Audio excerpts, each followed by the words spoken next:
Welcome to this सोसा। Thank you. ज्योतिष और वास्तु का मेजर डिफरेंस क्या है? कुंडली में 12 घर होते हैं। पहला घर जो होता है वो होता है आई मी माई सेल्फ, मैं कौन हूँ, मैं कैसा। आज लोग सब कुछ कर रहे हैं तभी खुशी नहीं है, खुशी के लिए बाहर जाते हैं। पहले लोग खुशी के साथ घर में आते थे, घर में सेलिब्रेट करते हैं। आज वो है ही नहीं, कंटेंटमेंट नहीं है कहीं पर। जब वो ह्यूमन बीइंग के ऊपर आता है तो वो ज्योतिष है। वो कहता है सतमंगली टाइप, वो ये क्या ज्योतिष चीज है? एर्थ को डेथ बोला गया, एर्थ को हिडन सीक्रेट्स बोला गया, एर्थ को गड्ढा बोला गया। तो हमारे गुरु जी बड़ी अच्छी बात बोलते हैं, 12 राशियां, 12 घर और 9 प्लैनेट्स, नवग्रह उसको बोलते हैं। 11th हाउस उसकी इनकम शो करता है कि भाई मेरे को पैसा कैसे निकालने का है, मेरा उस धंधे से निकलेगा कि नहीं निकलेगा। रेमेडी जरूरी नहीं है कि हमेशा दान पुण्य की करना है। रेमेडी आप इनसाइड लाइफस्टाइल रेमेडी बहुत इंपॉर्टेंट रेमेडी निकल जाए। सोर्स ऑफ इनकम को इंक्रीज करने के लिए इस पे क्या कोई रेमेडी है?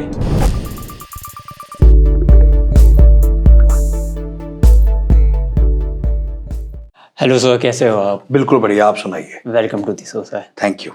कैसा लगा आपको? बहुत बढ़िया। एंड थोड़े अपने बारे में हमारे व्यूअर्स को बताइए। श्योर। तो माय नेम इज अक्षित कपूर और पिछले 17 साल से मैं ज्योतिष, वास्तु, न्यूमरोलॉजी प्रैक्टिस कर रहा हूँ।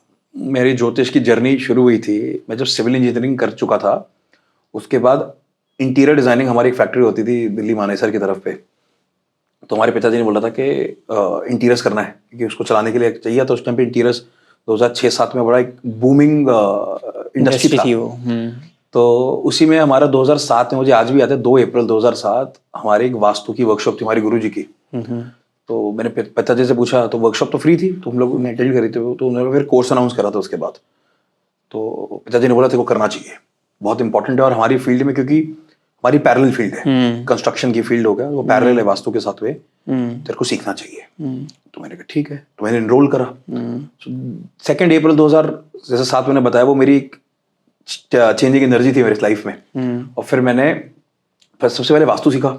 वास्तु के पैरेलली मेरे साथ में फिर ज्योतिष सीखा और साथ में फिर मैंने न्यूमरोलॉजी की स्ट्रेंथन करा। मैं रेगुलर करा, ऊपर वाले का आशीर्वाद, अच्छे खासे क्लाइंट्स रहे दिल्ली में, मैंने प्रैक्टिस करा और बढ़िया चल रहा था। कोविड फिर 2020 कोविड आया, 13 साल नॉर्मल चला। मैंने कभी इसको प्रोफेशनल इसलिए नहीं करा क्योंकि मेरा जो मेन प्रोफेशन रहा हमेशा सिविल का काम, कंस्ट्रक्शन का काम रहा। और जब 2020 कोविड आया तो अब घर पे खाली बैठे हुए थे। तो ये सारा का सारा था क्या करें और क्या ना करें। तो उस समय तो मेरे को तब हुआ कि मैंने कहा लेट्स एनहांस आवर स्किल्स, क्योंकि सब बैठे हुए थे। तो उस टाइम पे याद होगा वो इंस्टाग्राम भी रील्स शुरू हुआ था और सब अपना कंटेंट सब बनना शुरू हो गया था। खाने पीने का कंटेंट बहुत बनना शुरू हो गया था। तो तब मैंने इसको थोड़ा सा सीरियसली लिया, अपनी वेबसाइट क्रिएट करी, खुद अपने आप वर्डप्रेस सीख के, और फिर इसको मैंने इंस्टाग्राम को उठाया। And then I started doing it very religiously. जो मेरा एक हॉबी था, तो मैंने 13 साल एक हॉबी की तरह निकाला था उसको, फिर मैंने सीरियसली उसको बनाना शुरू किया, कंटेंट क्रिएशन शुरू करा। And then rest you know. Okay, तो आप वास्तु करते हो और इसके साथ साथ क्या क्या प्रैक्टिस में? वास्तु शास्त्र करता हूँ, ज्योतिष और न्यूमरोलॉजी। ओके जी। तो ये जो आपका वास्तु वाला है, इस पे मतलब ये वास्तु एंड एस्ट्रोलॉजी से, एस्ट्रोलॉजी, इन दोनों में क्या डिफरेंस है? ज्योतिष और वास्तु का मेजर डिफरेंस क्या है? आप समझिएगा, जब मैं ज्योतिष की बात कर रहा हूं तो मैं ह्यूमन की बात कर रहा हूं, एज अ पर्सन के आपकी लाइफ में आपके प्लैनेट्स, आपके नक्षत्र क्या बात कर रहे हैं, राशियां क्या बात कर रही है। और जब मैं वास्तु की बात कर रहा हूं तो आपकी लिविंग स्पेस में, आपके ऑफिस में, आपके घर में वो प्लैनेट्स, वो राशियां, वो नक्षत्र क्या बात कर रही है, वो वास्तु है। और जब वो ह्यूमन बीइंग के ऊपर आता है तो वो ज्योतिष है। ओके, बात दोनों जगह प्लैनेट्स की हो रही है, बात दोनों जगह राशियों की होती है। बट जब एक इंडिविजुअल की बात करते हैं तो हम वो ज्योतिष शास्त्र में उसकी कुंडली बन जाती है, हम लोग कुंडली पे बात करते हैं। और ये जब मैं वास्तु में बात करता हूं तो वही प्लैनेट्स की एनर्जीज, एलिमेंट्स के साथ में आपके घर में कैसा बिहेव कर रहे हैं, उसको हम वास्तु शास्त्र की बात करते हैं। ओके, तो सिमिलरिटीज इनमें वही प्लैनेट्स है ही है। वास्तु में क्या है, हमारी डायरेक्शंस है। भाई हम जैसे बात करते हैं नॉर्थ, साउथ, ईस्ट, वेस्ट, सबसे इंपॉर्टेंट है। और इसके बाद north east, south east, south west, north west. फिर इसके बाद इनकी सब डायरेक्शंस आती हैं, जिसको आजकल लोगों ने बहुत हुआ मचा दिया जिसका। तो उसकी north north east, east north east, south south east, east south east, ऐसे इसकी सब डायरेक्शंस आती है। तो 16 दिशाएं बनती है, जिसके अंदर मेजर 8 दिशाएं सबसे इंपॉर्टेंट है। North south east west, north east south east, south west north west. Okay, तो वो उनके ऊपर मेरे घर में, क्योंकि मेरे को कहीं ना कहीं प्लॉटिंग तो करना है ना, कि घर को बांटना तो है ये, तो वो डायरेक्शन से हुआ। और ये जब मैं ज्योतिष में आता हूं तो मेरी बॉडी के ऊपर आता है। तो हमारे को उसको मेडिकल में बात करते हैं, गदावली बोलते हैं, कि मेरे शरीर के हिसाब से या कहीं पर भी हमारे, जैसे एस्ट्रोलॉजी में हमारी आंखें सेकंड हाउस 12th हाउस से देखा गया, तो हर एक अलग पर्सपेक्टिव है। इन सिमिलैरिटी, जैसे मैं घर का वास्तु बोला मैंने आपको, तो घर के वास्तु में मैंने डायरेक्शन बांट दिया और बॉडी के अंदर मैंने बॉडी पार्ट्स को बांट दिया, वो ज्योतिष के अंदर आ गया। एक इंडिविजुअल के ऊपर से नीचे तक क्या बात कर रही है कुंडली है, क्या बात कर रहे हैं प्लैनेट, उसको एस्ट्रोलॉजी की बात करेंगे। ठीक। तो ये जो एस्ट्रोलॉजी, अभी तक आपने कितना, मतलब कितनी प्रैक्टिस करी इसकी? मेरे को ज्योतिष की प्रैक्टिस करते हुए 17 साल हो गए। सन 2007 में जब मैंने वास्तु करा था, उसी के बाद में मैंने साथ में ज्योतिष का पढ़ाई शुरू करी थी। और तब से फिर पहले मैं हमारे गुरुजी एक बात बोलते हैं, जो एक बार स्टूडेंट बन जाए ज्योतिष का, वो जिंदगी भर स्टूडेंट ही रहता है। अच्छा। तो ज्योतिष इतना वास्ट सब्जेक्ट है कि कोई व्यक्ति एक बारी में नहीं उसको ग्रहण कर सकता, कोई भी नहीं कर सकता, कि हर हॉरोस्कोप एक यूनिक है। सपोज ये आपका स्टूडियो है, इसी के नीचे एक और स्टूडियो होगा, सेम सिमिलैरिटी होगा, सेम टू सेम, बट दोनों के एनर्जीज डिफरेंट होंगी। कैसे होंगी? शायद कलर, शायद कर्टन, शायद प्लांट्स। और वही जब ज्योतिष के अंदर आता है, तो आप पैदा हुए, आपके आधे घंटे प्लस माइनस 5 मिनट में प्लस माइनस हुआ, तो उसकी कुंडली चाहे सिमिलैरिटी होगी, जो नक्शा सेम है, बट क्योंकि हम लोग नवांशय कुंडली की बात करते हैं, D9 करते हैं, वो चेंज हो जाएगा कहीं ना कहीं। तो कहीं ना कहीं वो एलिमेंटेशन जरूर चेंज होगी हमेशा। तो इसलिए हर चीज एक यूनिक में आता है, चाहे वो ज्योतिष है, चाहे वो वास्तु है। ओके। अभी आपने कितने लोगों का जो वो है राशि? मैं अगर ज्योतिष की बात करूं, मैंने ऐसे कभी गिनती नहीं करी है, बट हाँ, अगर मैं 2020-21 से अगर मैंने एक कैलेंडर बनाना शुरू करा था, जिसमें क्लाइंट्स जो आते हैं, लगभग 4-5 हजार क्लाइंट्स उसके अंदर मेरे पास डेटा स्टोर्ड है, जिनका मैं कंसल्टेंसीज कर चुका हूँ। ओके। तो अभी तक आपको कोई ऐसा एक्सपीरियंस हुआ कि मतलब जहाँ पर आपको लगा कि ये जो कुंडली है ये काफी ज्यादा, सबसे ज्यादा हटके है? बहुत, हर कुंडली हटके है। वो हूँ 100%। ऐसा पहली बात कि ये बोलना कि कोई कुंडली अच्छी है या कोई कुंडली बुरी, ऐसा नहीं होता, कभी भी नहीं होता। Glass is half full, glass is half empty, देखने का नजरिया है। कुंडलियां सारी अच्छी हैं, उसको यूटिलाइज कैसे करो आप? सपोजिबली हमारी कुंडली में ना 6, 8 और 12, 6th हाउस, 8th हाउस और 12th हाउस को थोड़ा सा नेगेटिव देखा जाता है। अब वही अगर 6, 8, 12 को आप यूटिलाइजेशन कर रहे हो, छठे हाउस को रोग, ऋण, रिपु बोला गया, बट साथ में सर्विस भी बोला गया, सेवा भी बोला गया, नौकरी भी छठे घर से देखा गया। तो अगर आज कोई आदमी जिसका 6th हाउस बहुत एक्टिव है, तो क्या बोला गया? सर्विस में घुस जा या लोगों की सेवा भाव में उतर जा। तो 6th हाउस तो कहीं ना कहीं न्यूट्रल कर रहा है वो। अब अष्टम पे आते हैं। 8th को डेथ बोला गया, 8th को हिडन सीक्रेट्स बोला गया, 8th को गड्ढा बोला गया। तो हमारे गुरुजी बड़ी अच्छी बात बोलते हैं, किसी का अष्टम की दशा चल रही हो तो उसको बोल दो खुदाई का काम या अंडरग्राउंड जो काम होता है ना, मोटा मोटा वैसा कुछ भी कर लेगा, तो it will be very very helpful, supportive. Meditation कर लेगा, डीप मेडिटेशन, बहुत सपोर्टिव रहता है। 12th हाउस की दशा आ जाए तो 12th हाउस को जेल, हॉस्पिटल बोला गया, कारावास बोला गया। अब ये बोला गया भी जाके हॉस्पिटल में जाके अपना खून डोनेट करा, या वहां से पानी रेगुलर पीना शुरू कर दे। तो दिल्ली में बड़ी अच्छी रेमेडी चलती है, भाई किसी को कोई प्रॉब्लम आता है तो तिहाड़ दिल जाते हैं, वहां पे टीजे कैफे एक, तो जो अंदर के प्रिजनर्स ही बनाते हैं, सारा का सारा करते हैं, तो सब वहीं बनता है, आप खरीदते हो, वो पैसा भी उन्हीं को जाता है, जब वो रिलीज होते हैं तो पैसा उनके पास ही जाता है सारा का सारा। अच्छा। तो बोला गया कि वहीं की रोटी खा लो। तो आज तो मेरे ख्याल से आपको याद होगा 2021-22 में, मेरे को सिटी का नाम याद नहीं है, एक जेल ने बोल भी दिया था कि अगर आपको आना है तो आप एक दिन के अपने जेल की लाइफ एंजॉय कर सकते हैं कि जेल में होता कैसा है। तो उन्होंने पैसा, तो वही 12th हाउस है सारा का सारा। आप उसको यूटिलाइज कैसे करो? 12th हाउस फॉरेन भी है, 12th हाउस खर्चा भी है, 12th हाउस आपका तीर्थ भी है, आपको पिलग्रिमेज में जाना वो भी। तो हर चीज को यूटिलाइजेशन कैसे करना है वो ज्यादा इंपॉर्टेंट है। ठीक है, ठीक है। तो थोड़ा आप ये जो कुंडलीज में जो जो हाउसेस हैं, इनके बारे में थोड़ा थोड़ा बता दो। बेसिक बता दो। बेसिक बता दो। कुंडली में 12 घर होते हैं। पहला घर जो होता है वो होता है आई, मी, माई सेल्फ, मैं कौन हूं, मैं कैसा हूं। सेकेंड हाउस होता है मेरी फैमिली, मनी के लिए बोला गया। थर्ड हाउस बोला गया छोटे भाई बहन, मेरी हॉबीज, छोटी यात्रा। फोर्थ हाउस बोला गया मेरा घर, मेरी माँ, घर का सुख, वाहन का सुख। पंचम बोला गया मेरी संतान, मेरे बच्चे आगे, मेरे पिछले जन्म के कर्म, 5th हाउस से बोला गया। 6th हाउस जैसे मैंने बोला रोग, ऋण, रिपु बोला गया, और साथ में आपकी सर्विस बोला गया। 7th हाउस मेरा स्पाउस, मेरा पार्टनर, हमारे बिजनेस का जो पार्टनर, वो भी 7th हाउस है। अष्टम जैसे मैंने बोला डेथ के लिए आ गया, डीप मेडिटेशन आ गया। नवम हमारे पिता के लिए बोला गया, हमारे धर्म के लिए बोला गया, 9th हाउस।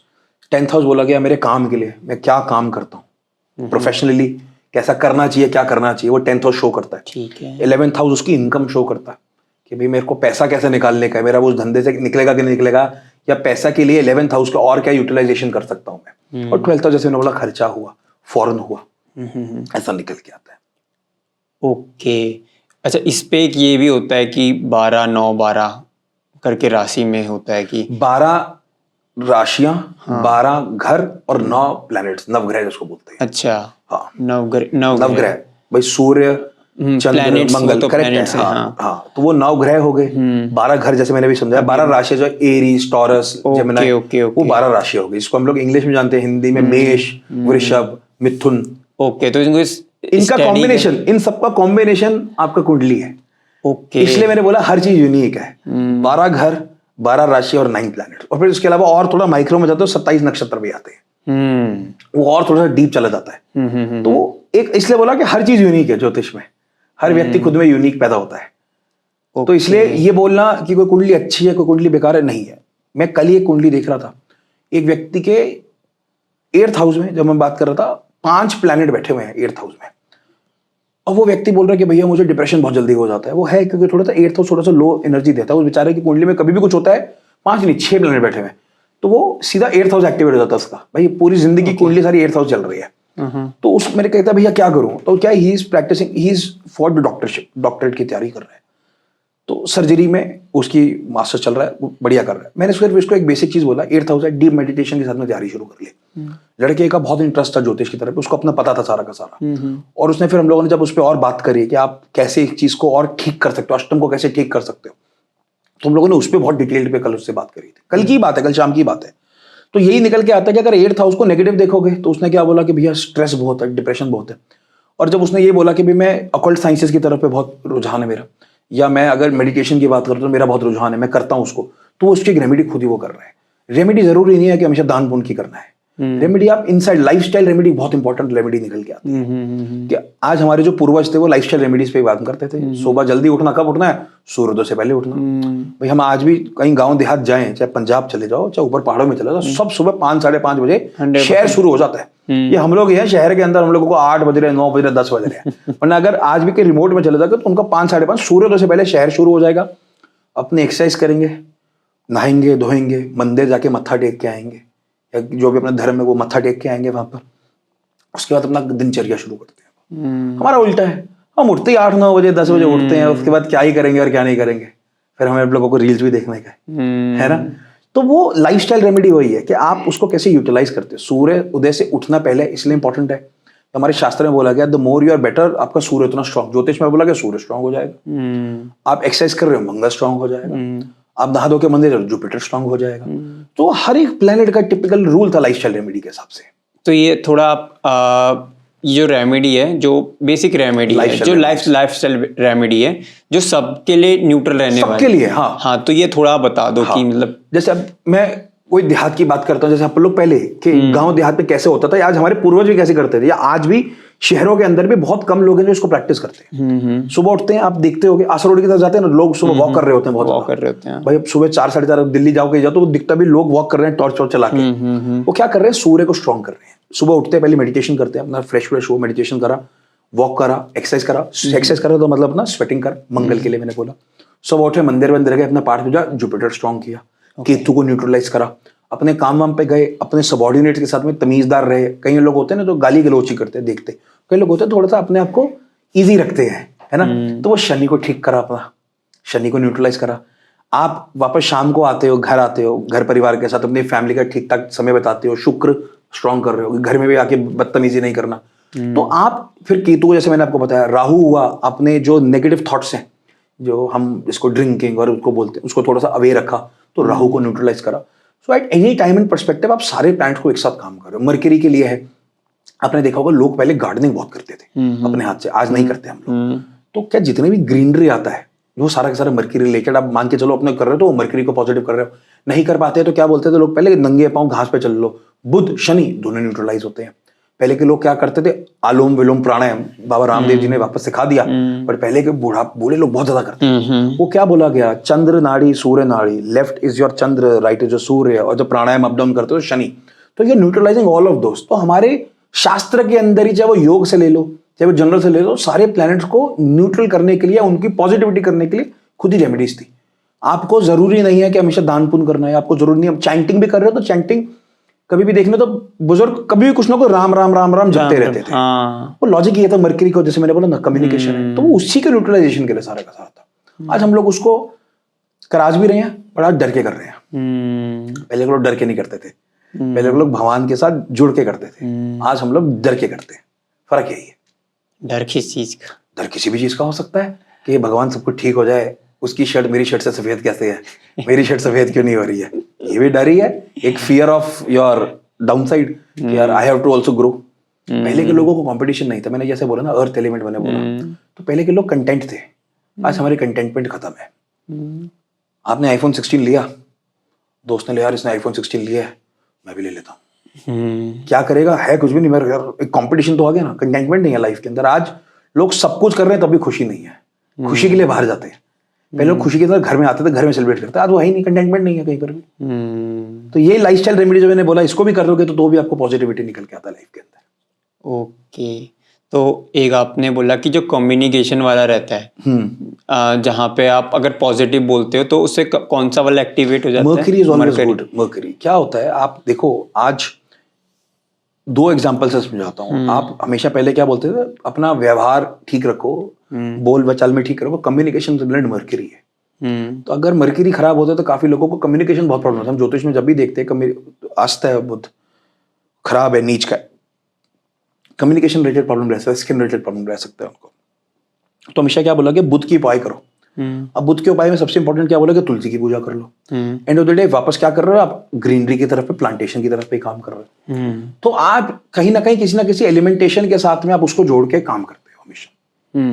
हमारे ज्योतिष में रेमेडीज अलग अलग प्रकार से अलग अलग दी गई, दान की भी अलग दी गई, प्लांट्स की भी अलग दी गई कि आप वेजिटेशन में काम करो और सारा का सारा करो, that will be also helpful. आप उसकी मंत्र चैंटिंग भी दी गई, तो हर प्लैनेट का अलग मंत्र है, आप उसको कैसे कर सकते हो, या ध्यान में भी दी गई कि भाई आप मेडिटेशन के थ्रू, योग शास्त्र के थ्रू कैसे ठीक कर सकते हो। तो अलग अलग है। तो जैसे अभी मैंने बात करा कम्युनिकेशन की, वही अब कम्युनिकेशन के साथ में आपके मेंटल थॉट प्रोसेस भी बहुत कॉमन आता है। आज लोगों को बहुत प्रॉब्लम आता है, दिक्कत, डिप्रेसिव इश्यूज, डिप्रेशन इश्यूज। तो डिप्रेशन क्या बोलता है, साइकियाट्रिस्ट बोलता है आपके माइंड के जो ऑक्सीजन है वो कम हो जाता है, तो इसलिए आपको सोच विचार खत्म हो जाता है। इस चक्कर में उसको डिप्रेसिव इश्यूज बोलते हैं। और भी टेक्निकल है बट एक देसी भाषा में समझाता हूं। तो डॉक्टर क्या बोलता है, आपको गोली देता है, आधी गोली, एक गोली, मेरे को एमजी का आइडिया का है उसका, वो देता है, वो बोलता है वो खाइएगा तो आपको बेटर होता है। तो जितना भी कभी ऑब्जर्व करा गया, किसी ने कभी बात भी करा, तो डॉक्टर ने भी बोला कि हाँ, it is for enriching your oxygen level, water level in your body. फिर क्या बोलता है, पार्क में जाके वॉक करो। अब हमारे बुजुर्ग क्या करते थे, औरतें स्पेशली, वो पहले के पंडित क्या बोलता था, आपने जाना है और पीपल के पेड़ पे जल देना है, या आपने जाना है पीपल के पेड़ पे दिया लगाना है, या धागा बांधना है। देखा होगा बहुत, आज भी यहाँ पर भी करते हैं, हमारे शहर में बहुत करते हैं। लॉजिक क्या है, पीपल अकेला ऐसा पेड़ है जो 24 घंटे ऑक्सीजन देता है। ओके, आप आज किसी भी चीज में, आज ये प्लांट्स हैं, आप इसके पास थोड़ी देर रहोगे तो आपको एनर्जी खुद ही फील होनी शुरू हो जाएगी, रिचनेस आता है ना, थोड़ा सा ऑक्सीजन रिच रहता है। वो जब वो दिल्ली के अंदर क्या प्रॉब्लम आता है, वो जो पोल्यूशन बढ़ता है, लोग क्या कहते हैं, भाई स्नेक वो प्लांट रख लो, भाई ये अगर पीपल, लोग डरते हैं, मगर ऐसे डरने वाली कोई बात नहीं है। तो पीपल का बॉन्साई लगा लो, या जितना ग्रीननेस हो जाएगा उतना पोल्यूशन कम होगा, भाई CO2 कम होगा, O2 बढ़ेगा। तो क्या बोला गया, आप जितना उस पेड़ के आसपास रहोगे, भाई धागा बांध रहे हो तो वो कम से कम 2-4 मिनट तो चाहिए ना पूजा करने में, दिया लगा रहे हो तो 2-4 मिनट चाहिए, 5 मिनट चाहिए। तो यार इंचिंग और ऑक्सीजन, आप अपनी ऑक्सीजन ले रहे हो बॉडी के अंदर। ये बेसिक रेमेडीज जो हमारे पंडित कराते थे, मैंने क्या बोला, लाइफस्टाइल रेमेडी, उसको लाइफस्टाइल को भगवान से जोड़ दिया गया कि भाई भागवत ने बोला गया वृक्षों में मैं पीपल हूँ, कृष्ण जी ने बोला, तो इसको लाइफस्टाइल रेमेडी को थोड़ा भगवान से जोड़ दिया। पर है लाइफस्टाइल रेमेडी, आज कोई हिंदू, मुस्लिम, सिख, ईसाई कोई भी रेमेडी कर सकता है। पीपल के पेड़ को खाली हाथ लगा ले जाकर, कुछ नहीं बोलना, कोई मंत्र नहीं करना, तो हाथ लगा ले राजा। So he is giving his time, energy तो ले रहा है ना उस पीपल के पेड़ के, सिंपल। ओके, अभी जैसे एक ये भी था कि जैसे सोर्स ऑफ इनकम को इंक्रीज करने के लिए इस पे क्या कोई रेमेडी है? देखो, जैसे हॉरोस्कोप एक बेसिक आपका मेन तरीका निकल के आता है। तो हमेशा बोला गया कभी भी सोर्स ऑफ इनकम रेमेडी पे बात करनी तो 11th हाउस को सबसे पहले कंसिडरेशन लिया जाता है, फिर 7th को लिया जाता है, फिर 2nd को लिया जाता है। सबसे प्राइमरी आता है 11th हाउस। जो प्लैनेट वहां पर है उसकी रेमेडी, ये नहीं पहनना, स्टोन वोन नहीं पहनते, उसकी रेमेडी किया जाए। उसको अगर नेगेटिव है तो उसको पॉजिटिव किया जाए, और रेमेडीज के थ्रू, चाहे मंत्र चैंटिंग के थ्रू, तो आपको पैसे की बात करता है। वही 7th हाउस है, वही 2nd हाउस है। तो पैसे के घर ये तीनों को गिना गया। कभी भी आप प्रोडक्टिविटी की बात करोगे, पैसे की गेन्स की बात करोगे, सबसे पहले 11th को गिनते हैं, फिर 7th को गिनते हैं, फिर 2nd को गिनते हैं। तो इनकी रेमेडी करना, इनका चैंटिंग करना इंपॉर्टेंट है। दूसरा क्या बोला कि हमारे शास्त्र बोलते हैं लक्ष्मी की पूजा। तो एक बेसिक है जो हर व्यक्ति कर सकता है, वो है श्री सूक्तम का पाठ रेगुलर कोई व्यक्ति करे या सुने, सो हेल्पफुल रहता है। ये आपने चैंटिंग बताई जो हम वो करनी चाहिए। हाँ, श्री सूक्तम जो मैंने बोला ना कि श्री सूक्तम का पाठ सुबह। हमारा पैसे का स्रोत भगवान कौन बोला गया? कुबेर है, लक्ष्मी। कुबेर की घर में पूजा करते नहीं है भाई, क्योंकि देखते उसमें आते हैं परिवार में, तो लक्ष्मी की पूजा होती है। तो लक्ष्मी में क्या बोला गया कि आप लक्ष्मी चैंटिंग जितनी करोगे, भाई कोई भी हो सकता है, ऐसा नहीं है कि कल से लक्ष्मी चैंटिंग शुरू कर ली और पैसा आ गया। हमारी मान्यता है कि लक्ष्मी हमारी पैसे की प्रतीक है, पूजा की बात करते हैं, तो जितनी आप चैंटिंग करोगे उतना आपके लिए पॉजिटिविटी निकल के आएगा पैसों के लेके। ओके, ठीक। अभी जैसे न्यूमरोलॉजी आजकल बहुत ज्यादा चल रहा है। न्यूमरोलॉजी हमेशा से चल रहा है, आजकल थोड़ा ट्रेंडिंग हो गया है। हाँ, तो आपका क्या ओपिनियन है उसके ऊपर? Numerology is good. न्यूमरोलॉजी आपको हमेशा एक पर्सपेक्टिव में हेल्प करता है एक दूसरे व्यक्ति को जानने के लिए। एक नंबर से आप दूसरे व्यक्ति को डिकोड कर सकते हो, उसमें सपोर्ट देता है। ओके। ये बोलना कि खाली नाम चेंज कर लो तो न्यूमरोलॉजी ठीक होता, तो नहीं होता। मेरे पास एक नहीं 1000 एग्जांपल्स हैं जो लोगों ने नाम चेंज करा है और वो तो भी गड्ढे में गिरे हुए हैं सारे के सारे। हमारे बॉलीवुड में बहुत सारे लोग हैं भाई, बोलना कि भाई 2 एग्जांपल्स दे दिए जिन्होंने नाम चेंज करा और वो हिट हो गए, और ऐसे 200 एग्जांपल जिन्होंने नाम चेंज करा वो फ्लॉप रहे, है ना। एक बहुत फेमस डायरेक्टर प्रोड्यूसर है, उसी के भाई ने नाम चेंज करा भाई, और बेचारे को 2-4 पहले एक ही सीरीज की मूवीज कर रहा था, वो भी नहीं आ रही, अब वो कुछ भी नहीं कर रहा। करेक्ट है ना। तो ऐसा नहीं है कि नाम चेंज करने से सब कुछ होता है। Numerology tells you about your characteristics कि एक व्यक्ति कैसा लाइन अप हो सकता है, उसको भी यूटिलाइजेशन है। ऐसा न्यूमरोलॉजी कोई मजाक नहीं है कि आपने आज कोई नेगेटिव दिखा, आपका नेम नंबर नेगेटिव है, आपने उसको ठीक किया और आप चले गए, नहीं होता। नहीं, बिल्कुल, मतलब बिल्कुल भी नहीं होता। ये एक मजाक का विषय हो गया है कि आपको कोई प्रॉब्लम है, नाम चेंज कर लो, ठीक हो जाओगे। और आपको आज दिखेगा बड़े सारे लोगों ने, अगर चिराग नाम है सो CHIIRRAAGG बड़े सारे ऐड कर लेते हैं और बोलते हैं हमने तो न्यूमरोलॉजी से नाम ठीक कराया तो ठीक हो जाएगा, नहीं होगा। और ये फोन नंबर में भी ऐसा कुछ, अब फोन नंबर का आजकल एक नया मजाक बन गया है कि फोन नंबर है, फोन नंबर को सिर्फ इसी पर्सपेक्टिव में देखा जाता है कि आपका बर्थ नंबर और डेस्टिनी नंबर से आपका जो फोन नंबर का टोटल है वो पॉजिटिव है नेगेटिव है, वो हर पर्सपेक्टिव में है। वो खाली फोन नंबर नहीं है, आपके घर का भी नंबर हो सकता है। आज फोन नंबर मोबाइल कितना टाइम हो गया, 25-30 साल। 95-96 में पहली बार आए थे, if I am not wrong. उससे पहले तो फोन था ही नहीं, लैंडलाइन होता था। 0135 आगे कोई भी नंबर होता था यार, दिल्ली में 011 या पहले 2 से लगाना शुरू कर देते थे। तो आपका वो टोटल नंबर आपके बर्थ से डेस्टिनी से इफेक्टिव है कि नहीं है, फ्रेंड है कि नहीं है, उतना ही काम था। आज ये बोलना कि छठे भाव पे ये होगा, 7वें पे ये होगा, 8वें पे होगा, और वो सपोर्ट है, नहीं होता मेरे भाई, नहीं होता, कई बार भी नहीं होता। कितने देश ऐसे हैं जिनके मोबाइल नंबर ही 6 नंबर के हैं, अब वो बेचारे क्या करें, उनकी तो मोबाइल न्यूमरोलॉजी चेंज हो गई सारी के सारी, है ना। तो इसलिए जो एक रूल है वो सेट रूल यही है कि एक टोटल नंबर आपके फ्रेंड है या एनिमी है, उसके ज्यादा इंपॉर्टेंस है कंपेयर टू एनीथिंग एल्स। अब वो उसको मैं थ्योरी में मैं कुछ भी लगा सकता हूँ। जैसे थ्योरी में अगर अभी वास्तु में अगर बात करें तो थ्योरी काफी लोगों की अलग अलग थ्योरी बोलती है। जैसे मैंने कुबेर की बात की तो लोग नॉर्थ में कुबेर लगवा देते हैं। हमारे शास्त्र में एक भी कहीं पर भी विषय दे दो कि नॉर्थ में कुबेर के भगवान माना गए वहां है, पर मूर्ति लगा के ठीक होता है, नहीं होता। कभी भी दैत्य मूर्ति नहीं लगती, कभी भी नहीं लगती, हमारे किसी भी घर में नहीं लगती, है ना। भैरव की मूर्ति घर में किसी की देखी है? भैरव तो भगवान के उसमें गए क्योंकि उग्र रूप है, नहीं लगाई जाती। कुबेर सिंपलर कि भाई वो दैत्य भगवान, भाई रावण के ब्रदर माने गए, दैत्य के उसमें माने गए हमेशा, वो नहीं आए कभी भी, कभी मूर्ति लगी नहीं। आज नए सो कॉल्ड न्यूमरोलॉजिस्ट 10-12-15 साल में जिन लोगों ने वास्तु को फेंग शुई से मिक्स करा तो लोगों ने अपनी अपनी नई रेमेडीज निकाल दी, तो उसको वो करना शुरू करा। बट ऐसा नहीं है। आई ऑलवेज से जो हमारे शास्त्रों में लिखा हुआ है उसको फॉलो कर लो, वो ज्यादा इंपॉर्टेंट है वादन अपनी थ्योरीज। गुरुजी बड़ी अच्छी बात बोलते हैं, रिसर्च एंड रिसर्च। रिसर्च कर सकते हो बट अपनी ही रिसर्च कर लो अपने शास्त्रों को, ज्यादा इंपॉर्टेंट है, जो हमें आता ही नहीं है कुछ भी। शायद उसके अंदर कोई सूत्र होगा जो हमें नहीं पता। भृगु ज्योतिष अकेले में बहुत है, जो सूत्र ही सूत्र और कुछ है नहीं, उसको डिकोड करते रहो। और ये बोलना कि मैंने देखा है ऐसा 25 कुंडलियों, मैंने 25 घरों में देखा है और ऐसा होता है, 200 घरों में देखा ऐसा होता है, वो एक थ्योरी है, हमारे शास्त्रिक नहीं है कहीं पर भी।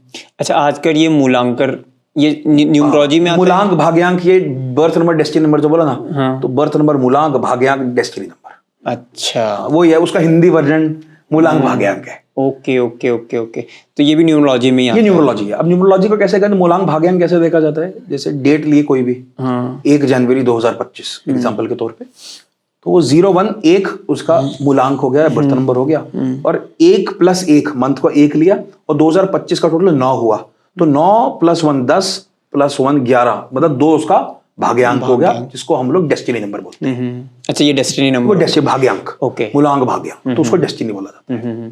तो वो अलग, उसका रोल अलग होते हैं सारे के सारे। अब ओके, मूलांक को ये बोला गया, आपके बड़ी सारी उसके अंदर थ्योरी जाते हैं, तो 32 साल की उम्र तक आपका मूल्यांक बहुत एक्टिव होता है, और भाग्यांक 30% के करीब एक्टिव होता है। जैसे पोस्ट 32 to 34 आपका भाग्यांक ड्राइवर सीट पे आ जाता है, वो काम करना शुरू करता है, और मूलांक 30% एक्टिव रहता है, और भाग्यांक ज्यादा एक्टिव करता है for rest of your life. अलग अलग थ्योरीज हैं। फिर इसके अंदर तो पाइथागोरन की एक थ्योरी निकल के आती है, जिसके अंदर बोला गया कि मैच्योरिटी नंबर, तो वो 50 के बाद एक्टिवेट होता है, कि आपका नाम का टोटल लिया जाता है। अब वो शेल्डन के थ्रू नहीं होगा, पाइथागोरन के थ्रू होगा। वो नाम का टोटल लिया जाता है, और उसका भाग्यांक के साथ जोड़ के वो मैच्योरिटी नंबर आता है, उसका अलग, वो तीसरा नंबर आपके 50 साल के बाद एक्टिवेट होता है। तो ये थ्योरीज हैं सारे के सारे। अच्छा, न्यूमरोलॉजी 3 स्टेप्स पे है। न्यूमरोलॉजी सबसे पहले निकलता है कीरो शेल्डन, जो इंडिया में बहुत प्रैक्टिस होता है, जो नाम चेंज है ना सारा का सारा, AABBCC। हाँ, फिर इसके बाद सेफेरियल होता है। सेफेरियल बहुत अच्छा है, सटीक है, इसलिए क्योंकि टाइमिंग ऑफ इवेंट्स की बात करते हैं। उसके अंदर ग्रीडिंग पे काम होता है, उसके अंदर नाम की कोई महत्वता ज्यादा नहीं निकल के आती। उसके अंदर ये निकल के आता है कि आपका इस टाइम पे ऐसा ऐसा होगा, तो क्या क्या निकलेगा, वो है शेफेरियल का है, उसको हम वैदिक ग्रिड के नाम से बहुत ज्यादा जानते हैं। तीसरा निकल के आता है पाइथागोरियन, जो वेस्टर्न प्रैक्टिस है सारी की सारी, जो बहुत कॉमन है। इसके अलावा और भी है, कबाला भी है, बट कबाला इंडिया में कोई प्रैक्टिस नहीं करता। तो जैसे पाइथागोरियन की मैंने बात करा, तो पाइथागोरियन टाइमिंग ऑफ इवेंट से बात करता है। पाइथागोरियन को सिर्फ प्लस समझ आता है, plus plus plus plus plus. भाई अगर जैसे मैंने बोला 1 और 2 है, वो है पॉजिटिव नेगेटिव है, उसकी बात नहीं करे, वो बोलेगा ये आपके कैरेक्टरिस्टिक्स है, दोस्त है नहीं है उसको कोई मतलब नहीं है, ये आपके कैरेक्टरिस्टिक्स है। वो बताता है मैच्योरिटी नंबर, जो मैंने बोला था 50 के बाद है, तो वो बताता है उसका क्या मतलब होता है, कैसे निकल के आता है। इसी केस में पाइथागोरियन और सेफेरियल, जो मैंने बोला वैदिक ग्रिड बोला, ये दोनों टाइमिंग ऑफ इवेंट से बात करते हैं। शेल्डन में टाइमिंग ऑफ इवेंट से कोई बात नहीं होती, कौन से सन में क्या होगा, कौन से ईयर में क्या होगा, शेल्डन खाली बता देगा ये नाम है, इसका ये मतलब है, बस, इसके अलावा कुछ भी। पाइथागोरियन पूरी कैलकुलेशन निकाल के देता है कि इस मंथ में, इस साल में ऐसा ऐसा ये मंथ कैसा निकल के आएगा, इसका अगर ये टाइम भी है, तो अगर पूरा एक पर्सनल ईयर बोलते हैं, मेरा पर्सनल ईयर क्या है, तो वो पूरी दुनिया के लिए एक जैसा रहता है कि भाई आज सोचो वो 2025 आया, तो उसमें का लॉजिक बन गया, आपकी date of birth, month of birth plus 2025, तो आपका पर्सनल ईयर निकल के आ गया। अब जैसे अगर मान के चलो आपका 6 है, तो मेरा भी 6 है, आपका 6 मेरा 6 बिल्कुल डिफरेंट होगा। तो उसके अंदर ही पाइथागोरन की एक थ्योरी निकल के आती है, जो वो बताता है कि 6 के साथ और दूसरा नंबर कौन सा एक्टिव है, जो आपको सपोर्ट करेगा कि नहीं करेगा। उसका तड़का जिसको बोलते हैं ना, वो तड़का वो बताता है। तो शेल्डन बात नहीं करता, वो पाइथागोरन बात करता है, या सेफेरियल भी बात नहीं करता उसके ऊपर, वो पाइथागोरन बात करता है। तो अगर हम कभी भी टाइमिंग इवेंट से बात करते हैं, तो पाइथागोरन को हिट करते हैं, या सेफेरियल की वैदिक ग्रिड को हिट करते हैं। शेल्डन पे बात नहीं करते उसमें कहीं पर भी। शेल्डन में टाइमिंग इवेंट्स का कोई रोल नहीं है। ठीक है। तो जैसे जो जिनका मूलांक 1 होता है, मतलब ये टोटल DOB ईयर्स नहीं, मूलांक हुआ बर्थ नंबर, अच्छा, भाग्यांक हुआ वो टोटल वाला। अच्छा, जैसे मूलांक 1 हुआ, सूर्य का बोला गया, 1 सूर्य होता है, 2 चंद्र होता है, 3 बृहस्पति गुरु होता है, 4 राहु होता है, 5 बुध होता है, 6 आपका शुक्र होता है, 7 केतु होता है, 8 शनि होता है, और 9 मंगल होता है, जो आपका ये बर्थ नंबर। और इसको टोटल में ले लोगे तो उसका टोटल वैसे, जैसे मैंने बोला 1 जनवरी 2025, 1 और 2 आ रहा है, तो 1 मूलांक हुआ, 2 भाग्यांक हुआ। ओके। जैसे कि अगर इनका टोटल करके आया 25, तो इनका 7 हो जाएगा। अब जो 7 वाला, 7 क्या हुआ? केतु। 7 केतु हुआ, एंड ये भाग्यांक है, ये भाग्यांक है, ये टोटल भाग्यांक। हाँ। ओके, नहीं 25 तारीख को पैदा हुआ है, तो वो मूलांक हुआ, वो मूलांक हुआ, वो बर्थ नंबर हुआ, बर्थ नंबर। और जो 7 फिर इसका तो वो 7 मूलांक हुआ, बर्थ नंबर हुआ। 25 फरवरी या 25 जनवरी, सिंपल रखते हैं 2025 एग्जाम्पल के तौर के लिए। तो 25 जनवरी मतलब 25 का क्या मतलब हुआ, 2 + 5 7 मूलांक हो गया, बर्थ नंबर हो गया, सॉर्टेड है। तो 2 + 5 + 1 क्योंकि जनवरी आ गया, और प्लस 2025 वो 9 ले लिया, ठीक है ना। तो 7 + 1 + 9 कितना आ गया, 17 आ गया। 17 का मतलब 1 + 7 8 हो गया। तो उसका जो डेस्टिनी नंबर है वो 8 निकल के आएगा। ओके, तो क्या बनने का कॉम्बिनेशन हुआ, 7 और 8 एग्जाम्पल के तौर पे। ओके, तो ये जो 7 और 8, अब इसके लिए मतलब क्या वो होता है, इनकी क्या रेमेडीज रहती है? रेमेडी जरूरत है। पहले तो विंदा कैसे होता है वो ज्यादा इंपॉर्टेंट है। वो व्यक्ति केतु और शनि से ड्रिवन आदमी है। केतु एक व्यक्ति को एनालिटिकल बहुत बनाता है, केतु एक व्यक्ति को स्पिरिचुअल ग्रोथ पे लेके जाता है। हमेशा बोला गया अगर वो व्यक्ति 10 लोगों के साथ रूम में भी है ना, केतु ड्रिवन आदमी जो है ना, तो वो तब भी अपने माइंड में 220 चीजें उसके दिमाग में चलती है, कुछ ना कुछ सोच विचार हमेशा चलता है। अब शनि की बात करते हैं जो उसका डेस्टिनी नंबर है, तो शनि को क्या बोला गया, मनी पावर पोजीशन का नंबर है। मनी पावर और पोजीशन इसके लिए बहुत ज्यादा सपोर्ट है। शनि लिबोरियस का भी बोला गया, व्यक्ति मेहनत काम के लिए बहुत स्ट्रांग है। तो इस व्यक्ति को क्या बोला, 7 और 8 वाला कॉम्बिनेशन, स्पिरिचुअल आदमी है, मेहनती आदमी है, लेजी रह सकता है क्योंकि शनि लेजीनेस भी शो करता है।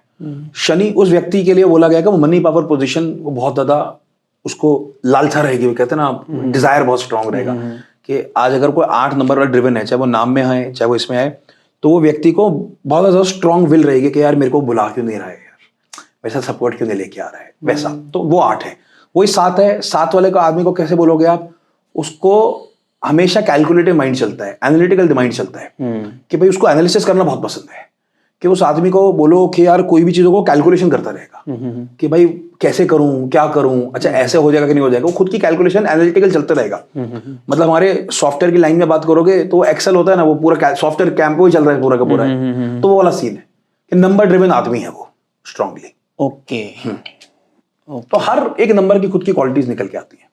अच्छा, तो लेट्स सपोज एक नंबर लेते हैं 23 23 5 25 23 और 25 23 23 5 हुआ 5 हुआ एंड मंथ लिया जून, ठीक है। 23 5 जून मतलब हुआ 6 5 और 6 11 हुआ 11 और 1998 1998 वहां पे ना हो गया। तो ये बंदा हुआ 5 और 2 का कॉम्बिनेशन, 5 और 2 का कॉम्बिनेशन। कैसे हुआ 23? हाँ वो कैलकुलेशन मुझे समझ में आ गई आपकी। हाँ। अभी इनका बताओ आप कि कैसा रहता है। ये आदमी औरत 5 नंबर है, तो 5 के लिए क्या बोला गया, बड़ा अच्छा है वो कि वो घूम रहा है, मतलब उसको इधर चला मैं उधर चला, जाने का हमें किधर चला, 25 चीजें दिमाग में है, मतलब उसके 25 आइडिया होंगे, यार ऐसे भी कर लेंगे ऐसे भी कर लेंगे ऐसे भी कर लेंगे। वो किसी भी चीज पे शायद उतर के नहीं आ पाएगा, उसे नहीं उतर के आ पाएगा क्योंकि वो आइडिया दिमाग चल रहा है, माइंड सेटल नहीं है। ऐसा एक काम करते हैं यार, आज ना चलेंगे देहरादून से हम चलेंगे मेरठ, यार मेरठ जा रहे हैं तो एक काम करेंगे यार बीच में ना खतौली में थोड़ी देर रुक जाएंगे, यार खतौली है ना तो एक काम करें वहां पे एक दोस्त है उसको मैं मिलके आ जाएंगे। 5 नंबर वाला कैसा आएगा आदमी, वो रोड पे चल रहा होगा ना, उसको शॉर्टकट ले लेगा कि देखने के लिए यार और नई चीजें क्या है, वो खाली नहीं बैठ सकता। 5 वाला आदमी का हाथ 24 घंटे कुछ ना कुछ बात भी कर रहा होगा, तो ऐसा चल रहा होगा। ये 5 की क्वालिटी हुई। 2 की, 2 बड़ा एक न्यूट्रल नंबर, 2 एक बड़ा सेंसिटिव नंबर है, चाहे वो मर्द के अंदर भी नंबर आ जाए तो वो हमेशा बोलेगा कि ना बना के रखो, वो कभी भी किसी को टूटने नहीं देगा। चल यार एक काम कर, आपकी मेरी लड़ाई हो गई, कोई 2 नंबर वाला आदमी आ गया, अरे काम कर यार तू, अच्छा है यार अक्षित ऐसा यार, नहीं यार ऐसा ही है, तो वो कहीं ना कहीं आपको एक न्यूट्रलाइजेशन करके एक मेडिएशन पे लेके जरूर रहेगा कि यार इजी रखो। वो चाहे वो मर्द का नंबर भी होगा ना, मगर तब भी थोड़ा सा वो इमोशनली बड़ा स्ट्रॉन्ग, मतलब वीक होगा, मतलब थोड़ा सा नॉर्मल होगा, मतलब ज्यादा ये मतलब स्ट्रॉन्ग हेडेड नहीं होगा। मदरली टच जिसको बोलते हैं ना, वो नंबर 2 है, सॉफ्ट हार्टेड आदमी है। 2 नंबर के साथ ही देखिए बोला कि उनको जो मेंटल एरिया ना वो बड़ी जल्दी फ्लिक मार जाते हैं। चंद्र को क्या बोला गया, जैसे चंद्र की रोज शेप चेंज होता है ना, पूर्णिमा टू मत्स्य, मत्स्य टू पूर्णिमा, तो वो चंद्र के 2 के लिए बोला गया वो फ्लिप बड़ी जल्दी मार जाते हैं। यार आज एक चीज पसंद है, कल शायद नहीं पसंद, क्यों नहीं पसंद, कल तो तू बोला था अच्छा है, नहीं यार नहीं माना, मन नहीं कर रहा, वैसा है वो 2 नंबर, फ्लिप मारने वाला वो टिपिकली मेंटली थोड़ा सा वो रहता है। ऐसा इसका मतलब ये नहीं को पागल है, मतलब होता है ना आज पसंद नहीं है कुछ ही, वैसा है वो 2 number, Moody type, Moody, correct, Moody is the correct word, आज मन नहीं है, वो वाला सीन है, वो नंबर 2 है। ओके, तो आप ये क्या 1 से लेकर 9 तक का बता दो। हाँ, सूर्य स्ट्रॉन्ग हेडेड पीपल, उनको लीडर पसंद है। राजा कैसा होता है, उसको फ्रंट में खड़ा होना है और बोलना है, वो नंबर 1 है। वो हमेशा अपने आइडियाज में हमेशा बड़ा इनोवेटिव साउंड करेगा, हमेशा बड़ा स्ट्रॉन्ग हेडेड काम के बात करेगा। नंबर 2 हमने बात करा। नंबर 3 गुरु है, बृहस्पति, जुपिटर, उसको हमेशा नॉलेजेबल चीजें पसंद है, नो नॉनसेंस टॉक, वो अपने आप में बातें करके अपने एक्सपीरियंस उसका बहुत है। नंबर 3 वाला आदमी, तब जैसे हम गुरु की बात करते हैं ऐसे नहीं गुरु बनेगा, मतलब चाहे वो कहीं भी ट्रेनर भी हो सकता है, उसके हाथ में एक व्हाइट बोर्ड और पेन दे दो ना, तो वो जबरदस्ती समझाने में लगा रहेगा पूरा टाइम। नंबर 3 वाले का देखिए प्रॉब्लम निकल गया तो बोलते बहुत है, तो उनको पता होना चाहिए अपनी लगाम कहाँ खींच के रखनी है। 4 वाले हुए सिस्टम क्रिएटर बोला गया, राहु जिसको बोलते हैं। 4 वालों को सीधा सीधा इतना बात बोला गया कि आपके पास कोई दिक्कत समस्या आता है, उनके पास सोल्यूशन, वो ब्लूप्रिंट बना के रखने का। आर्किटेक्ट क्या होता है ना, ब्लूप्रिंट बना के देते हैं कि भाई अच्छा ये चेंज कर लीजिए, ट्वीक हो जाएगा, वो राहु का नंबर है, वो आपको ट्वीकिंग में हेल्प कर देगा हमेशा। ओके, 5 अभी डिस्कस करा। 6 शुक्र, शुक्र को बड़ा ना मिस लीड किया गया नंबर को, लस्ट का नंबर है, हमेशा सेक्स की बात करता है, ऐसा नहीं होता। शुक्र वाला नंबर एक फैमिली ओरिएंटेड नंबर है, प्यार का नंबर है। उसके लिए समाज तो इंपॉर्टेंट है ही है, अपनी फैमिली बहुत ज्यादा इंपॉर्टेंट है। 5 वाला ठीक है देख लेंगे, 6 वाले को अपनी फैमिली हमेशा आसपास चाहिए। उसको उसका टेस्ट अच्छा है हर मामले में, पैसा खर्चने की आदत है पर उसको पता है वो कहाँ खर्च रहा है, वो 6 है। 7 नंबर इंट्यूटिव बात करा, 8 नंबर मनी पावर पोजीशन बात करा, 9 नंबर वो कमांडर इन चीफ है, उसको गुस्सा कभी भी आ जाता है, उसको पता है कि मेरे को आगे लेके कैसे जाने का है। नंबर 9 वाले को कभी भी हल्का काम मत देना। एक काम कर यार, तो जैसे ये गाड़ी इधर से उधर कर दे, अब क्या करूं, एनर्जी बहुत हाई है ना, अब वो छोटे काम के लिए बना ही नहीं, उसको चाहिए ही पूरा काम के, मतलब उसको बोलते यार गाड़ी इधर कर दे, फिर तो डालवाला चले जाइयो, डालवाला से IT पार्क चले जाइयो, IT पार्क से राजपुर से काम करते आ जाइयो, फिर ये कर ले, उसको एक टास्क दे दो तो करके आ जाएगा। हनुमान जी मंगल ड्रिवन फोर्स। अब उनको ये बोला गया क्या जाना है, लंका में जाना है, कैसे जाना कराए, उनको ये नहीं बोला कि तुम ब्रिज बना दो, उनको बोला संजीवनी लेके आना तो हनुमान जी लेके आने। जो बड़े काम है वो 9 नंबर को बोला गया, वो they are not made for small works, उनको बड़ा टास्क करना ही सबसे अच्छा लगता है हमेशा। ओके, जो मंगल वाला बोला तो इस पे एक वो भी आता है सतमंगली टाइप के, वो ये क्या चीज है, वो ज्योतिष ये क्या चीज है ये? ज्योतिष, वो ज्योतिष का पार्ट है, सतमंगली जिसको बोलते हैं ना। कुंडली में जैसे मैंने बोला 12 घर होते हैं, तो 7वें घर में अगर मंगल होता है तो उसको सप्तमांगलिक, सप्तमंगली बोला गया, सप्तमांगलिक।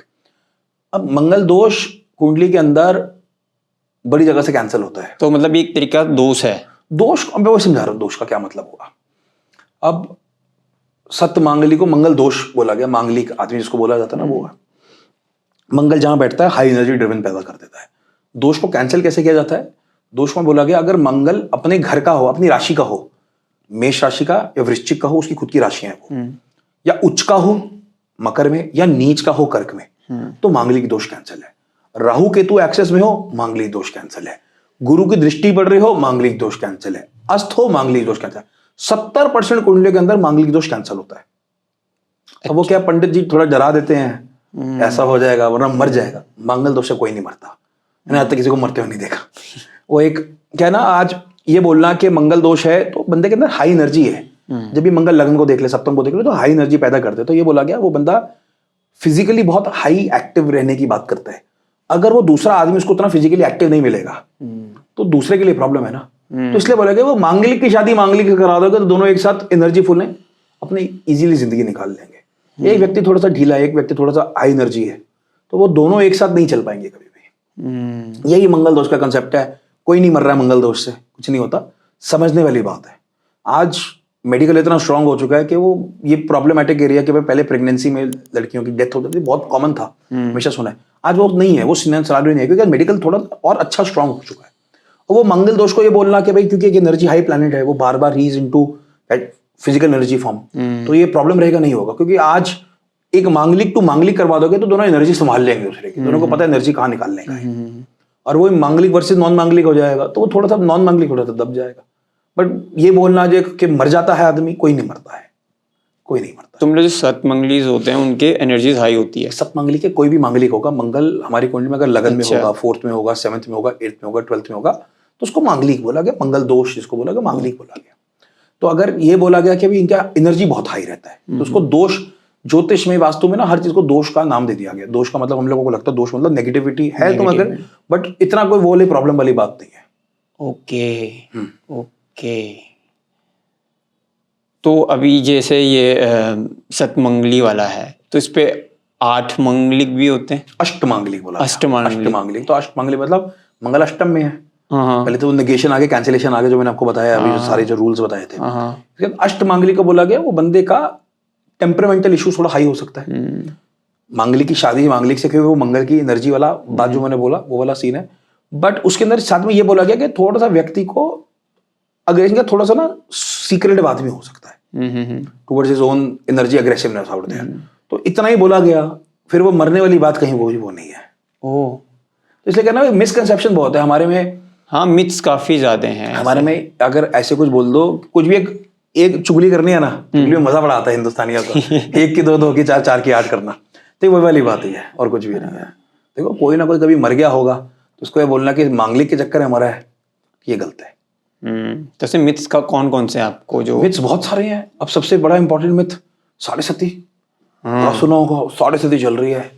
साढ़े सती एस्ट्रोलॉजिकली अगर समझोगे तो सिर्फ इतना ही है कि आपके नेटल चंद्र के ऊपर, नेटल चंद्र मतलब आपकी कुंडली का जो चंद्र है, ट्रांजिट का शनि घूम रहा है। ओके। शनि एक राशि में 2.5 साल रहता है। शनि स्लो मूविंग प्लैनेट है, तो एक राशि पहले, उस राशि पे, उसकी अगली राशि में चंद्र जहां पर होगा उसके प्लस माइनस में, तो उसको साढ़े सती बोला गया। साढ़े सती को बेसिक तरीके से इतना समझो कि एक slow planet high energy planet के ऊपर से जा रहा है, तो आपके माइंड प्रोसेस को थोड़ा सा स्लो कर सकता है। ओके। चंद्र हमारा माइंड के लिए बोला, माइंड के लिए इतना ही बोला गया। आज को ये बोल दे कि भाई तुम्हारी साढ़े सती चल रही है, तुम्हारा काम नहीं चल रहा है, साढ़े सती तुम्हारी शादी, इससे कोई लॉजिक नहीं है। मिथ है ना कि भाई आप साढ़े सती, आप किसी को बोलो, हर व्यक्ति जब मेरे पास आता है, सर साढ़े सती नहीं चल रही, मैंने कहा साढ़े सती होती क्या है, सर ये तो नहीं पता, मगर साढ़े सती तो नहीं चल रही, किसी ने बोला था साढ़े सती कैसे प्रॉब्लम आता है, तो ये बड़ा मजाक निकल के आता है। फिर दूसरा निकल के आता है काल सर्प योग। अरे हाँ, इससे तो मैं भी बड़ा परेशान हूँ, है ना। काल सर्प योग हमारे में नबस योग एक ज्योतिष में निकल के आता है। नबस योग के अंदर एक माला योग होता है। नबस योग के मेरे ख्याल से, if I am not wrong, 8 part आते हैं, उसमें से एक माला योग होता है, उसके अंदर काल सर्प योग है। ये बोला गया कि राहु और केतु के बीच में सारे प्लैनेट फंस जाते हैं, तो उसको माला योग बोला गया। आज के डेट में काल सर्प बोला, काल सर्प इसलिए बोला गया कि वो सांप वाला एक फेस राहु केतु का आ जाता है, तो प्लैनेट फंस जाते हैं, इसलिए काल सर्प योग है। होता क्या है, अब पंडित की जानने वाली बातें करूं तो आपके जिंदगी में कोई अच्छा नहीं होगा, आपको हमेशा डर रहेगा, आपका कोई काम बनेगा नहीं, आपके साथ ये फला दिक्कत वो दिक्कत, यही डर आ रखा है ना, है ना। अब काल सर्प योग का बेसिक लॉजिक सिर्फ इतना ही है कि वो सारे प्लैनेट्स की एनर्जी थोड़ी सी डाउन कर देते हैं। ओके। ये बोलना कि you are a bad luck factor, it's not like that, it's not at all like that. काल सर्प योग इतना ही कि वो सारे राहु केतु ने पकड़ लिया, राहु केतु ज्यादा बली है आपकी कुंडली के अंदर, उसको शांत कर लो। हमारे में क्या बोला कि त्र्यंबकेश्वर जाके पूजा कर लो। त्र्यंबकेश्वर इसलिए क्योंकि महादेव का स्थान वही माना गया। आप नहीं जा सकते हो किसी भी बिहार में भाई, तो अपने घर में बैठे या अपने मंदिर में जाके महादेव की पूजा कर लो। महादेव के जो सांप होते हैं वासुकी बोलते हैं उनको, वासुकी की पूजा कर लो। सिंपल है, जरूरी नहीं है ना कि आपको भागना ही है। कोई बंदा यूएस में बैठा, उसका काल सर्प भी हो गया, उसको बोल समझा सकते हो कि आगे पूजा कर ले, है ना, नहीं समझा सकते ना, काल सर्प तो उसका भी है। तो इतना ही तो बोला कि नॉर्मल हो जाए, वो नहीं कर सकता भाई, उसको तो पता भी नहीं ओम नमः शिवाय भी क्या। सिंपल है, वो इतना होगा कि थोड़ा सा उसके राहु केतु एग्रेसिव रहे लाइफ के अंदर। इस ज्यादा काल सर्प का कोई मतलब नहीं है। मैं कहता हूं ना, पंडित आप 1 लाख रुपए बर्बाद कर दोगे अपने पूजा कराने में, मांगलिक में, साढ़े सती में, काल सर्प योग में, और जिसको मैं हमेशा बोलता हूं इतना डरने की जरूरत नहीं है, कभी भी नहीं है। बट अब हम क्या करें, अब इसमें मैं पंडित की गलती भी इसलिए नहीं बोलता, आप समझोगे इस बात को। पहले के लोग क्या करते थे, कोई अच्छा दिन त्योहार होता था तो पंडित के घर जाके दान पुण्य दे के आते थे, खुद जाते थे। चाहे पंडित का काम इतना होता था, पूरे गांव का या पूरे एरिया का सबकी पूजा करना खुद ही, वर्षफल पूजना, उनकी प्लैनेट्स को पूजना। और आप हर मैसेज लेके, चाहे मकर संक्रांति हो, कोई भी संक्रांति हो, चावल पहुंचा दिया, आटा पहुंचा दिया, फलां दे देते थे। हमेशा उसको घर भर के रखते थे, भाई तेरे को अपने खाने पीने की टेंशन नहीं होनी चाहिए, खाना पीना तेरा फुल है। आज आप पंडित को, पहले तो दान तो देते ही नहीं, पंडित को कितना रुपए देके आते हैं, 11 रुपया, 21 रुपया। आप बताओ 11 रुपए में क्या आता है। क्या आता है 11 रुपए आपकी जेब में पड़ोगे ना, बोलेगा पैसे नहीं पड़े, मैं पागल हो रखा हूँ मैं। और हमें लगता है 11 रुपए पंडित को देने में हम पंडित पे एहसान कर रहे हैं। नहीं, अब पंडित भी थोड़े से चालाक हो गए, तो इसलिए उन्होंने भी करा कि भाई पूजा वूजा करवा लो, थोड़े पैसे निकल के आएंगे। Everybody has to earn. हमारा जो एक समाज का रीति रिवाज बना हुआ था, रीति रिवाज बना यही हुआ था कि भाई पंडित ने पूजा करनी है सबकी, क्षत्रिय ने सबको बचा के रखना है। वैसे समाज जो बिजनेस समाज थे वो पूरे कम्युनिटी के लिए अर्न करते थे, और शूद्र समाज उनकी आपको हेल्प रखते थे कि क्लीनलीनेस की तरफ। आज उसको नेगेटिव तरीके से हर जगह देखा गया, उसको एक जातिवाद में कर दिया, ये ऊंच नीच, वो सब बकवास है। हमारे ये समझो भगवान के 4 बेटे थे, उसने चारों की ड्यूटी लगा दी, उन्होंने आगे फिर समाज चलाया। इसको वैसे समझ लो। तो वो 4 बेटे तो भाई थे ना, वो आज भी भाई हैं, उसमें कब नेगेटिव नहीं गिन सकते उसको भी। मगर लोगों ने उसको नेगेटिविटी देखना शुरू करा और आगे उस पर वर्किंग कर। तो उस पर पंडित की गलती नहीं है। अब पंडित को आप पैसे ही 11 रुपए दे रहे हो, जिसमें बेचारे का एक क्या कहते हैं उसे, एक टॉफी भी नहीं आएगी, मतलब चॉकलेट भी नहीं आएगी उसकी बच्चे को देने के लिए, तो उसकी गलती नहीं है यार, है ना। तो हमेशा बोला गया कि आपका जो समाज का जो काम है उसको वैसे ही चलाना चाहिए। तो पंडित को खुश रखो, पंडित आपके हमेशा प्लैनेट्स को सपोर्ट, आपके साथ पूजा जो उसको करने, जो उसको मंत्र साधना आती है, जो उसको संकल्प लेना है, वो खुद करेगा फिर। ओके, तो अभी आपने 2 मिथ बताए, इसके अलावा भी है? 3 मिथ बताया ना आपने, काल सर्प योग, साढ़े सती और मांगलिक, हाँ है ना। 3 मिथ्स। हाँ, 3 मिथ्स है। ये और भी है ऐसे तो ज्योतिष में तो बहुत सारे मिथ हैं कि भाई कोई प्लैनेट पे कोई एक साथ बैठ जाए तो प्रॉब्लम आता है। बहुत सारे योग बनाए गए अच्छे पॉजिटिव, वो हर चीज का योग की स्थिति तभी निकल के आती है जब वो उसकी दशा है या उसकी पॉजिटिविटी हो। दम तो होना चाहिए किसी में। एक व्यक्ति जिम है, अब जिम में आप जा रहे हो बट वो व्यक्ति में वही नहीं, डंबल उठाने में 2 किलो का डंबल नहीं उठा सकता। अब वो बोले मैं जिम जाता हूँ तो उसको बोलते कोई कंपटीशन चल रहे पावर लिफ्टिंग कर, वो नहीं कर सकता ना। तो उतना ही कि एक प्लान में दम भी होना चाहिए उसको रिजल्ट देने के लिए। तो ये बोलना कि भाई मेरा तो गज केसरी योग है, बहुत बोलते हैं लोग, मगर रिजल्ट ही नहीं है कहीं पर भी। पता चले गुरु में पावर नहीं है, चंद्र में पावर नहीं है, हमारे षटबल बोला गया, बहुत सारे अलग अलग तरीके होते देखने के, तो उसको देखने के लिए। मगर आपको हर चीज को एजम्पशन, सी ज्योतिष is about permutation and combination. आपका राशि, आपका नक्षत्र, आपका घर, आपके प्लैनेट्स क्या बोल रहे हैं, एक कॉम्बिनेशन, इसलिए मैंने बोला यूनिक है, हर चीज यूनिक है उसके अंदर, कोई सेकंड थॉट नहीं है कहीं पर भी। आप उसको यूनिकनेस को ना देख के इग्नोर करोगे तो फिर प्रॉब्लम आएगा। एक सेट ऑफ रूल नहीं है, एवरी हॉरोस्कोप इज यूनिक, तो सबका अलग अलग तरीके से निकल के आता है। एक राजयोग भी होता है, यही राजयोग, गज के इसलिए बोला वो राजयोग है। अच्छा, अब वो राजयोग मैंने बोला जैसे अब पावर ही नहीं है किसी में, या लग्नेश 11th में चला गया, 11th है ही नहीं, पावर ही नहीं है, लग्नेश में पावर ही नहीं है, तो वो कैसे राजयोग दे देगा? अस्त हो गया, नीच का हो, पावर कैसे देगा? है ही नहीं, उसमें दम ही नहीं है। तो एक प्लैनेट को राजयोग के लिए उसमें दम भी होना चाहिए देने के लिए। अच्छा, इफ इट इज वीक तो वो कैसे दे देगा? मैंने बोला था एक लड़का गया, वो पहलवानों के बीच में, अगले दिन कॉम्पिटिशन लड़ सकता है, नहीं लड़ सकता ना, तो वाली चीज है। ओके। तो अभी जैसे ये 2024 हमारा खत्म होने वाला है, अभी आने वाला 2025 है, तो इस पे क्या कुछ आप बता सकते हो कि मतलब कैसा रहने वाला है आने वाला 2025? अच्छा रहने वाला सबके लिए। देखो अब एक जो ऑनलाइन ये भी बड़ा चलता है कि 9 नंबर है, मंगल का नंबर है। मैं कल एक रील देख रहा था, औरत ने क्या बोला कि राम जी की मूर्ति लेकर के घर में स्थापित कर दो। क्या होगा उससे? 9 नंबर तो आपके लिए भी, मेरे लिए, सबके लिए 9 नंबर एक्टिवेट हो रहा है। एस्ट्रोलॉजी मैंने जैसे बोला, हर एक हॉरोस्कोप यूनिक है, एवरी हॉरोस्कोप इज यूनिक। एक कंटेंट बनाने के लिए अच्छा लगता है कि 9 नंबर है तो ये इन लोगों के लिए अच्छा, इन लोगों के लिए बुरा है, बट एक जनरल देखोगे ना तो ये आंसर नहीं है। मैं 100 करोड़ की आबादी को 12 राशियों में नहीं बांट सकता। मैं 12 राशियों में नहीं बांट सकता कि भाई ये मेष राशि है तो इनका सबका एक ही हाल होगा, ये वृष है तो सबका एक, नहीं हो सकता।